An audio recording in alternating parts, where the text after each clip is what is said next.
तारख बिन नूह के 3 बेटे थे, इब्राहीम, हारान और नाहूर। हारान अपने बाप की ज़िंदगी में ही अपने बेटे लूत को छोड़कर मर गया। नाहूर के मुतालिक कुछ इल्म नहीं, इसके मुतालिक हालात नापैद हैं। कुरान हकीम में हज़रत इब्राहीम अलैहिस्सलाम के मुतालिक 68 मकामात पर ज़िक्र आया है।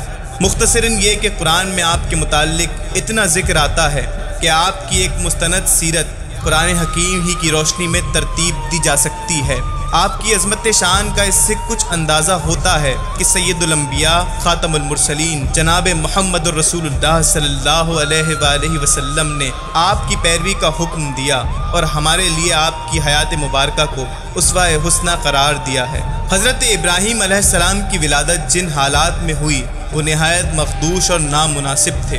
अगरचे इस ज़मन में मुख्तलिफ रिवायात हैं जो दिलचस्पी से खाली नहीं, ताहम इन सब का माहासिल यही है कि विलादत इब्राहीम से क़ब्ल नजूमियों ने नमरूद से कहा कि हम सितारों की गर्दिश में एक ऐसे खौफनाक अम्र के आसार देख रहे हैं कि जिससे आपकी सल्तनत का तख्ता उलट जाएगा और आपका शाही मज़हब बातिल ठहरेगा और उन खुदाओं को जिनको हम दिन रात पूजते हैं ख़त्म कर दिया जाएगा। नमरूद के इस्तिग़फ़ार पर नजूमियों ने कहा, इसी बरस इस शहर में इब्राहीम नाम का एक लड़का पैदा होने वाला है जो आपके इस तमाम निज़ाम को बातिल कर देगा।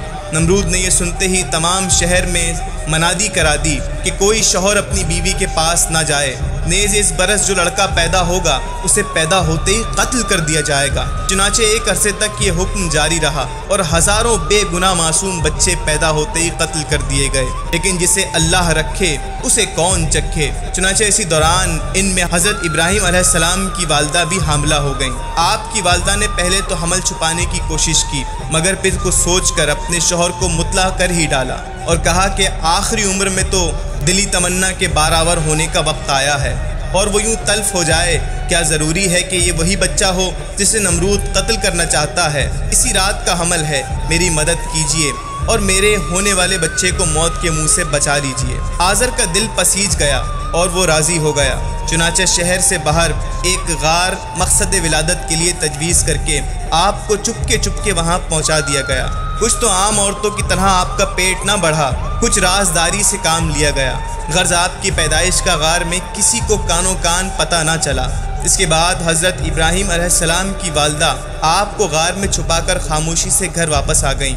हज़रत इब्राहीम की वालदा मोहतरमा अक्सर आपको देखने गार में आती, आपको दूध पिलाती और फिर वापस चली जाती।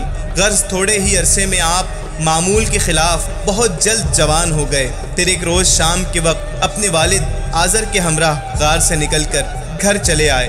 कहते हैं असनाए राह में आप जो शय देखते बाप से पूछते। जाहिर है कि गार में माँ बाप के सिवा आपने किसी और चीज़ को नहीं देखा था, इसलिए आज़र बताते चले जाते कि ये ऊँट है, ये बकरी है, ये फ़लाँ शय है, वो फ़लाँ शय है। ये सुनकर दिल में कहते कि इन चीज़ों का बनाने वाला कोई ना कोई तो ज़रूर मौजूद है। आपने जब ऐलान कलमतुल हक़ किया तो सबसे पहले आवाज़ अपने चचा आज़र बुत गरो बुत फरोश के कानों तक पहुंचाई है। इस ज़माने में बुत कदे का दरोगा या पुजारी और एक सल्तनत का बादशाह दोनों बराबर थे, बल्कि एक लिहाज से बुत खाने के मोहतमिम का मर्तबा बादशाह से कुछ ऊंचा ही होता था, क्योंकि वो इस बुत खाने का सरबराह है जिसमें बादशाह जाकर सजदा करता है। भला बाप दरोगा बुत कदा होने की हैसियत से कहाँ चुप रह सकता था। हर चंद के बचपन में भी आप बुतों की तजलील करते फिरते थे। मसलन वालिद उन्हें बुत बनाकर फ़रोख्त करने के लिए देते, ये बेतामिल बाज़ार में ले जाते और बुलंद आवाज़ से कहते, कौन शख्स ऐसी चीज़ को ख़रीदेगा जो ना फ़ायदा पहुँचा सकती है और न नुकसान। लोग ये सुनकर ताज्जुब करते और उनके करीब न जाते और ना उनसे बुत खरीदते। ऐलान कलमतुल हक़ का मामला बाप बेटे का मामला था ही नहीं कि आप अपने वालिद की धमकियों में आ जाते, बल्कि एक फरीज़ा इलाही था जिसे बहर सूरत अदा करना था, आपके ज़िम्मे था। आपने अपने वालिद को निहायत अदब के साथ अल्लाह ताला का पैगाम पहुँचाया और इसके बाद आपने एलानिया तौर पर लोगों को तौहीद की तालीम देना शुरू कर दी और फरमाया कि ऐ लोगों, जिसकी तुम परस्तिश करते हो वो खुदा नहीं है, खुदा तो वही है जिसने ये ज़मीन व आसमान और इसकी तमाम कायनात को पैदा किया। मगर लोगों ने बजाय हिदायत कबूल करने के आपको अपने खुदाओं की अज़मत दिखाकर कायल करने की कोशिश की।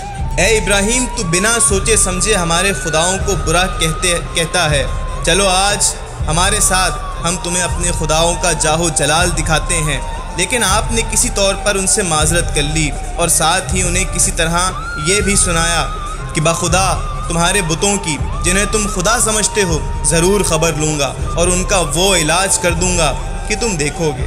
آپ لوگوں کے چلے جانے کے بعد چپکے سے گھر سے نکل کر بت خانے میں آئے۔ آپ نے دیکھا کہ بت خانہ ایک بہت ہی آراستہ پیراستہ اور نہایت پرتکلف جگہ ہے۔ ایک بڑا بت مکلف تخت پر مزین ہے اور اس کے چاروں طرف چھوٹے چھوٹے بت رکھے ہوئے ہیں اور سب کے سامنے عمدہ عمدہ کھانے چنے ہوئے ہیں۔ پہلے تو آپ نے تعریضاً فرمایا، اے بتوں تم یہ کھاتے کیوں نہیں؟ پھر جب کچھ جواب نہ ملا تو فرمایا، تمہیں کیا ہو گیا؟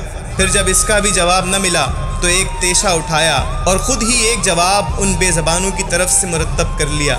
غرض اس بت خانے میں جتنے بت تھے سوائے ایک بہت بڑے بت کے، سب کو توڑ پھوڑ کر گھر چلے آئے اور چلتے ہوئے وہ تیشہ بڑے بت کی گردن میں لٹکا دیا۔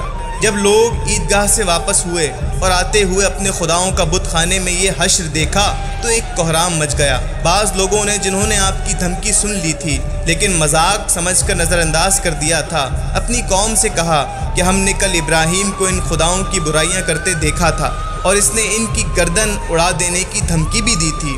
ہم اسے ایک مذاق سمجھتے تھے، عجب نہیں کہ یہ کرتوت اس کی ہو۔ لوگوں نے یہ بات سنی تو وہ فوراً نمرود کے پاس پہنچے اور واقعے کی اطلاع دی۔ نمرود یہ سنتے ہی آگ بگولا ہو گیا اور فوراً آپ کی گرفتاری کا حکم دیا۔ چنانچہ آپ پکڑے گئے اور معززین قوم کے ہاتھ نمرود کے دربار میں لائے گئے۔ نمرود نے آپ سے پوچھا، ابراہیم کیا ان بتوں کو تم نے توڑا ہے؟ آپ نے فرمایا، آگے بڑھ کر بتوں کے بڑے بت سے تم خود کیوں نہیں پوچھ لیتے؟ اس کو طیش آیا ہوگا، اس کی موجودگی میں دوسرے چھوٹے بتوں کی بھی پوجا کی جاتی ہے۔ نمرود نے کہا، ابراہیم تم جانتے ہو کہ یہ بت بولتے نہیں ہیں۔ آپ نے فرمایا کہ پھر تم اللہ کے سوا کیوں ایسے کی پرستش کرتے ہو جو تمہیں نہ نفع پہنچا سکتا ہے نہ نقصان؟ تف ہے تم پر اور جسے تم پوچھتے ہو ایک اللہ کے سوا، کیا تم ایک دوسرے کو نہیں سمجھا سکتے؟